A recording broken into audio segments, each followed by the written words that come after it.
Hi everybody, welcome to Easy for Cracks. Myself Shweta, and in this video we are going to talking about our directive principle of state policy। राज्य के नीति निर्देशक तत्वों के बारे में हम यहाँ बात करने वाले हैं, जो कि हमारा भाग 4 है, यानी कि पार्ट 4 है हमारा राज्य का नीति निर्देशक तत्व। हमारा जो आर्टिकल है 36 से 51, इसमें हमारे निर्देशक तत्वों के बारे में बताए गए हैं। इसके पहले हमने प्रीवियस वीडियो में आपको अनुच्छेद 1 से लेकर 35 तक कंटिन्यू बता दिया है।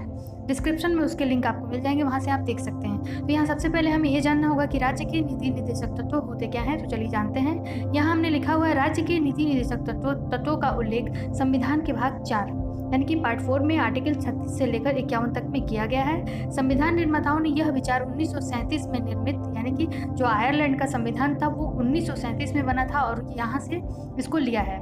आयरलैंड के संविधान में इसे स्पेन के संविधान से लिया गया था। डॉक्टर भीमराव अंबेडकर ने इन तत्वों को विशेषता वाला बताया था। ओके, मूल अधिकारों के साथ निर्देशक तत्व संविधान की आत्मा एवं दर्शन है। अब हम देखते हैं अनुच्छेद 36।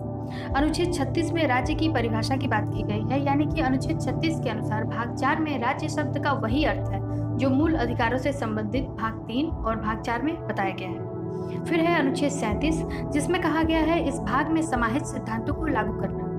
अनुच्छेद 37 के अनुसार नीति निर्देशक तत्व जो होते हैं वो देश के शासन में मूलभूत और विधि बनाने में इन तत्वों को लागू करने के लिए राज्य का कर्तव्य होगा, ये कहते हैं। अनुच्छेद 38, इसमें हम कहें तो राज्य द्वारा जन कल्याण के लिए सामाजिक व्यवस्था को बढ़ावा देने की बात की गई है, यानी कि लोक कल्याण की अभिवृद्धि के लिए सामाजिक, आर्थिक और राजनीतिक न्याय द्वारा सामाजिक व्यवस्था को सुनिश्चित करना और आय की प्रतिष्ठा, सुविधाओं और अवसरों की असमानता को समाप्त करने की बात की गई है आपके अनुच्छेद 38 में।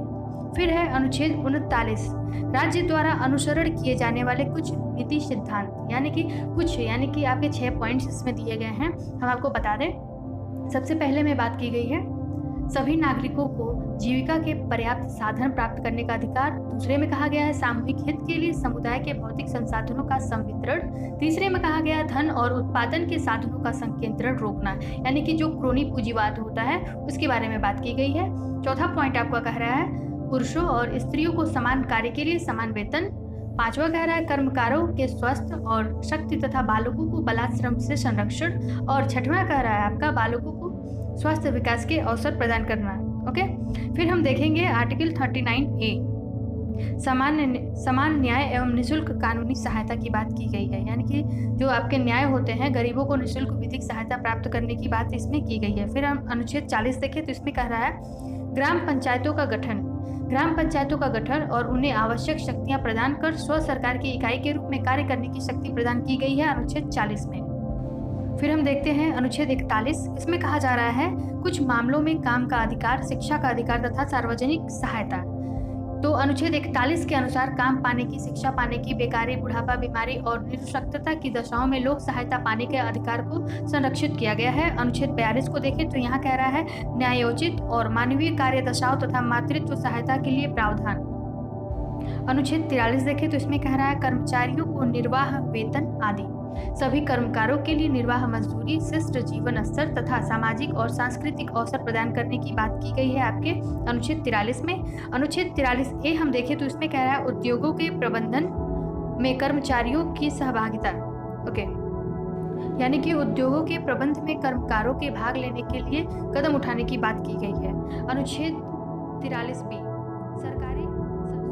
अब हम 43B को देखें तो इसमें कहा जा रहा है सरकारी समितियों को प्रोत्साहन, यानी कि जितने भी आपके सहकारी समिति होते हैं उसके स्वैच्छिक गठन, स्वायत्त संचालन, लोकतांत्रिक निमंत्रण तथा व्यावसायिक प्रबंधन को बढ़ावा देने की बात की गई है। अब हम देखते हैं अनुच्छेद 44, जिसमें कहा गया है नागरिकों के लिए समान नागरिक संहिता। भारत के समस्त राज्यों में नागरिकों के लिए एक समान सिविल संहिता की बात की गई है अनुच्छेद 44 में।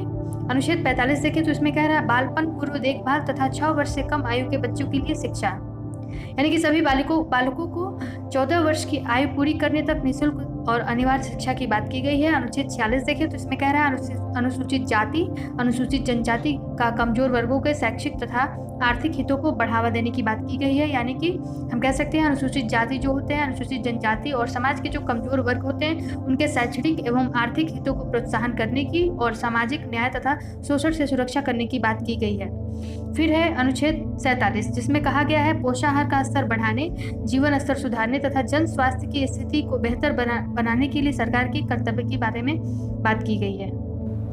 अनुच्छेद 48 में आपका कहा गया है कृषि एवं पशुपालन का संगठन, यानी कि कृषि और पशुपालन को आधुनिक और वैज्ञानिक प्रणालियों से करने की इसमें परमिट दी गई है।